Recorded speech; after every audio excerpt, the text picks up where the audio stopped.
കള്ളക്കേസാണ്. എനിക്കെതിരെ 48 മണിക്കൂറായി ആഹാരം കഴിച്ചിട്ട് വെള്ളം ആഹാരം പൂർണ്ണമായി ഉപേക്ഷിച്ചു. 48 മണിക്കൂറായി ആഹാരം കഴിച്ചിട്ട് 48 മണിക്കൂറായി വെള്ളം കുടിച്ചിട്ട് 48 മണിക്കൂറായി വെള്ളം കുടിച്ചിട്ട് എനിക്കെതിരെ കള്ളക്കേസാണ്. എനിക്കെതിരെ കള്ളക്കേസാണ്. 48 മണിക്കൂറായി വെള്ളം കുടിച്ചിട്ട് ആഹാരം കഴിച്ചിട്ട് 47. ഞാൻ കണ്ടില്ല, ഞാൻ ജയിലിലായിരുന്നോടെ പേപ്പർ തന്നില്ല.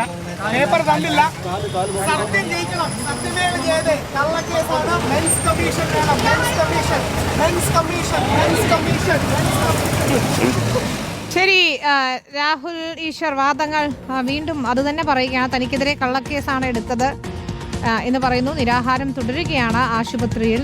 അർജുൻ കല്യാട് ഇതുവരെ പറഞ്ഞ കാര്യങ്ങളൊക്കെ തന്നെ വീണ്ടും പറയുന്നു. മാത്രമല്ല രാഹുൽ മാങ്കൂട്ടത്തിന് അനുകൂലമായി വീഡിയോ ചെയ്യുന്നത് തുടരുമെന്ന് കൂടിയാണ് രാഹുൽ ഈശ്വർ ആവർത്തിക്കുന്നത്. വിനീത, തീർച്ചയായും നേരത്തെ പറഞ്ഞ അതേ നിലപാട് ഇപ്പോഴും രാഹുൽ ഈശ്വർ ആവർത്തിക്കുകയാണ്. രാഹുൽ മാങ്കൂട്ടത്തിനെതിരെ വന്നിട്ടുള്ള പുതിയ പരാതി ഉൾപ്പെടെ പോലീസ് കെട്ടിച്ചമച്ചതാണ്. താൻ 48 മണിക്കൂറായി ജയിലിനകത്ത് നിരാഹാരം തുടരുകയാണ്. എന്തായാലും പുരുഷ കമ്മീഷൻ ഉൾപ്പെടെ വേണം എന്നുള്ളതാണ് രാഹുൽ ഈശ്വർ പറയുന്നത്.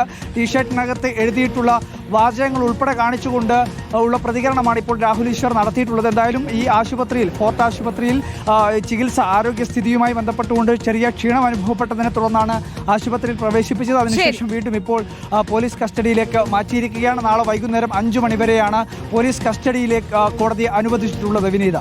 ശരി, അർജുൻ കല്യാടാണ് വിവരങ്ങൾ നൽകിയത് തിരുവനന്തപുരത്ത്.